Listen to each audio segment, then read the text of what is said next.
रीवा में पत्रकार वार्ता के दौरान पूर्व मुख्यमंत्री और कांग्रेस के राज्यसभा सांसद दिग्विजय सिंह ने कहा कि कांग्रेस पार्टी हमेशा विचारधारा की लड़ाई लड़ी है। हमने कभी संघीय विचारधारा के साथ समझौता नहीं किया है। बिहार में विचारधारा की लड़ाई के साथ आरजेडी, कांग्रेस और लेफ्ट मिलकर चुनाव लड़ेंगे। पत्रकारों से चर्चा करते हुए दिग्विजय सिंह ने कहा है कि अब Arvind Kejriwal India against corruption का अभियान चला रहे थे और अन्ना हजारे को मुखौटा बनाए हुए थे। अब तब पूरा राष्ट्रीय स्वयंसेवक संघ उनका समर्थन कर रहा था। तब मैंने कहा था कि यह मुखौटा है, भ्रष्टाचार मिटाने नहीं आए हैं।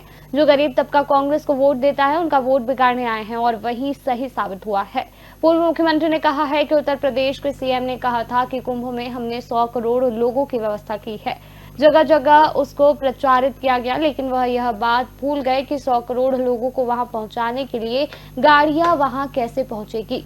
और उसके बाद वीआईपी कल्चर भी तो है। हमें इस बात का दुख है कि आज तक उस भगदड़ में कितने लोगों की मृत्यु हुई है, उसकी जानकारी सरकार को देनी चाहिए। अब हालत यह है कि 40 किलोमीटर का जाम लगा हुआ है। देश में जो चुनाव आयोग है वो पूरे तरीके से भारतीय जनता पार्टी के एजेंट के रूप में काम कर रहे हैं। दिल्ली में कैसे जीत गए, ये बात वाकई में समझने की है।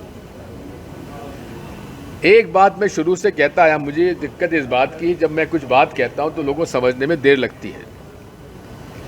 जब Arvind Kejriwal ji India against corruption का अभियान चलाए हुए थे और हमारे अन्ना हजारे साहब को उन्होंने मुखौटा बनाया हुआ था, तब पूरा राष्ट्रीय स्वयंसेवक संघ उनका समर्थक कर रहा था। तब मैंने कहा था कि ये मुखौटा है, ये भ्रष्टाचार मिटाने नहीं आए हैं, ये कांग्रेस का जो गरीबी तबका जो कांग्रेस को वोट देता है उसका वोट बिगाड़ने के लिए आए हैं। पूरे दिल्ली के चुनाव में मोदी जी ने कहा कि अरविंद केजरीवाल ने शीश महल बनाया। शीश महल, पैसा किसका लगा? जनता का पैसा, आप सब हमारा पैसा लगा। और केजरीवाल जी ने कहा कि मोदी इसने राजमहल बनाया है। जितना पैसा शीश महल में लगा उससे चौगुना पैसा प्रधानमंत्री आवास में लगा दिया है।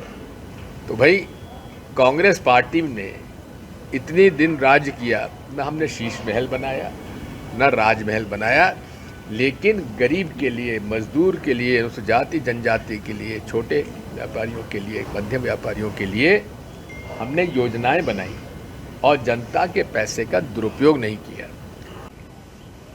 पूरे देश के चुनाव में चुनाव आयोग जो मौजूदा है वो पूरे तरीके से भारतीय जनता पार्टी के एजेंट के रूप में काम कर रहा है।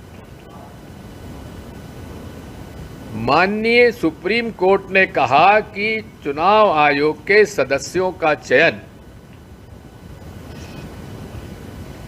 उस कमेटी के द्वारा हो जिसमें प्रधानमंत्री जी, विपक्ष के नेता और चीफ जस्टिस सुप्रीम कोर्ट होना चाहिए।